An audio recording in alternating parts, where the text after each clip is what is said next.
하나님께 찬양과 영광의 진심인 다윗입니다. 결국 언약궤를 모시고 아들 때 솔로몬에 이르러서 하나님의 성전을 완공하게 됩니다. 그 목적이 어디에 있습니까? 하나님께 영광 돌리는 것에 목적이 있습니다. 역사서들이 초점을 맞추고 있는 하나님의 성전, 하나님께 영광과 찬송, 예배자로 살아가는 이것에 우리의 모든 초점을 맞춰야 할 것입니다.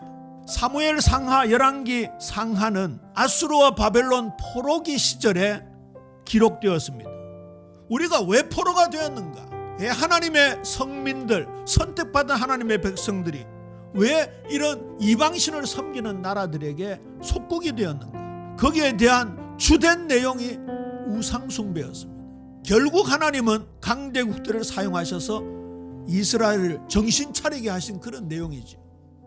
근데 역대기 상하는 포로 귀환 후기에 쓰여졌습니다. 귀환 후에 이스라엘 백성들의 정체성을 더 깨닫게 하기 위함입니다. 그리고 그들에게 소망을 주는 내용으로 가득 차 있는 것이 이 역대기 상하의 내용입니다. 특히 다윗 계열을 중심으로 해서 앞으로 오실 메시아가 다윗의 자손으로 만왕의 왕으로 만주의 주로 오신다라는 사실을 분명히 기록하고 있죠. 이번 주간에 역대기 상을 함께 읽을 텐데요. 역대기 상의 중요한 기록, 사건, 성구들을 기억하시기 바랍니다. 1장에서 10장까지가 거의 대부분 족보의 내용들입니다. 아담과 다윗의 계보입니다. 아론과 그의 후손들에 대한 제사장들의 족보, 레위 지파의 족보가 등장합니다. 결국은 무슨 내용입니까? 하나님께 예배하는 것에 초점이 맞추어지는 성전에 대한 내용이죠. 역대상 17장에 보면 여호와 하나님께서 다윗 언약을 체결하시는 장면이 나오는데요. 굉장히 중요한 본문입니다.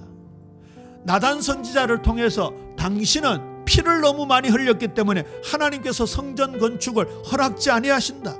그러나 사사시대와 같지 않은 왕조를 세울 것이다. 다윗이 죽으면 그 씨를 통하여 하나를 세울 것인데 그 나라가 견고하게 되고 그리고 그를 통하여 성전을 건축하게 될 것이다.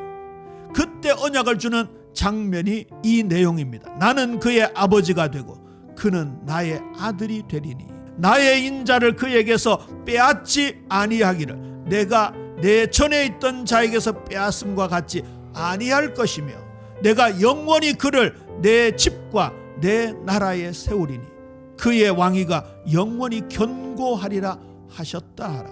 견고한 왕권을 예언으로 주고 있습니다. 드디어 다윗은 그 언약을 바탕으로 아들 솔로몬에게 성전 건축을 위탁합니다.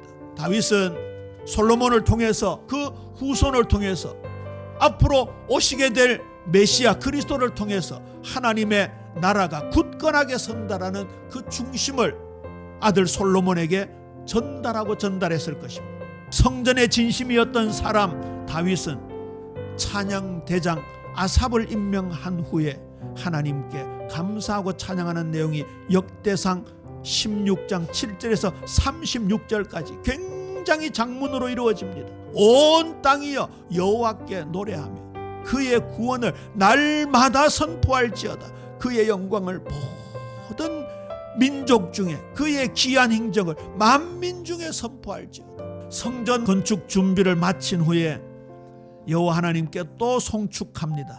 나와 내 백성이 무엇이기에 이처럼 즐거운 마음으로 드릴 힘이 있었나이까. 모든 것이 주께로 말미암았사오니 우리가 주의 손에서 받은 것으로 주께 드렸을 뿐이니이다. 우리가 하나님께 헌신할 때, 하나님께 헌금을 드릴 때 이 중심이 있어야 할 것입니다. 하나님이 주신 것인 줄로 믿습니까? 하나님이 우리에게 하나님의 생명, 그 영원한 조회, 영생을 주시기 위해서 예수님을 이 땅에 보내주셔서 우리의 초점이 영원하고 완전하신 만왕의 왕 예수 그리스도에게 맞춰져야 된다 그 말입니다. 여기로 이어져야 우리가 진짜 하나님께 영광 돌리는 찬송을 드릴 수가 있는 거예요. 저와 여러분의 모든 예배, 모든 삶, 말씀이 오직 예수 그리스도여야 할 줄로 믿습니까? 그걸 하나님은 기뻐하시는 거예요. 누가복음 4장 18절에서 19절 메시아로 오시는 예수님에 대해서 예수님이 직접 말씀하시는 장면입니다. 주의 성령이 내게 임하셨으니 이는 가난한 자에게 복음을 전하게 하시려고 내게 기름을 부으시고 나를 보내사 포로된 자에게 자유를, 눈먼 자에게 다시 보게 함을 전파하며 눌린 자를 자유롭게 하고 주의 은혜의 해를 전파하게 하려 하십니다. 우리가 무엇에 눈이 감겨 있습니까?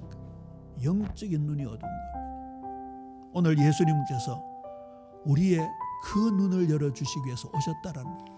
그래서 우리가 말씀을 읽어야 되는 거예요. 이 복음이 하나님의 선지자들을 통하여 그의 아들에 관하여 성경에 미리 약속하신 것이라. 그의 아들에 관하여 말하면 육신으로는 다윗의 혈통에서 나셨고 성결의 영으로는 죽은 자들 가운데서 부활하사 능력으로 하나님의 아들로 선포되셨으니 곧 우리 주 예수 그리스도시니.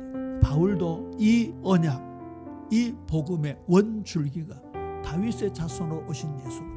이 다윗은 오실 메시아를 지금 현재적으로 믿었을 뿐만 아니라 자기 삶에 체화해서 믿었습니다. 그리고 그의 상징 예수님이 메시아 하나님이야말로 상징적으로 이 성전에 거하시는 분이다.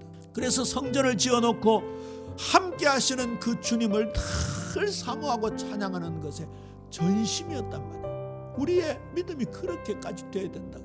결국은요, 우리의 삶의 예배가 성전에 올라가는 예배로 이어지는 거지. 오늘 말씀이 내일부터 한 주간의 삶을 풍성하게 하고 다음 주 5월 첫째 주 예배 올 때는 또 다른 풍성함으로 예배할 수 있는 우리 예배 모든 성도님들 되어지게 되기를 주님의 이름으로 축원합니다.